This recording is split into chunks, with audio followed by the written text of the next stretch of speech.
крымско-татарский народ начал давать больше внимания нашим национальным праздникам и касаемо праздника нашей религии.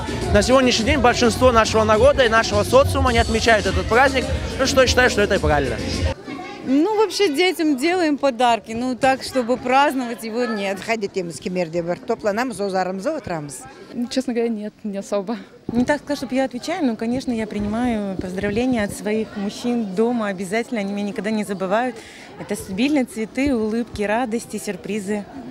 Да, отмечаем. Сколько у нас дней в году, столько я люблю жену. То есть подарок должен быть неожиданным. Поэтому мы не ждем 8 марта, мы не ждем там никаких дней конкретных, там мужчин или мамы. Мы должны своих близких любить каждый день и уделять им внимание. Да. Ну да, нам бабушка подарки дарит с Анашкой. 8 марта, ну это же Международный женский день. Конечно, отмечается. Дарим своим женщинам прекрасные подарки и настроение.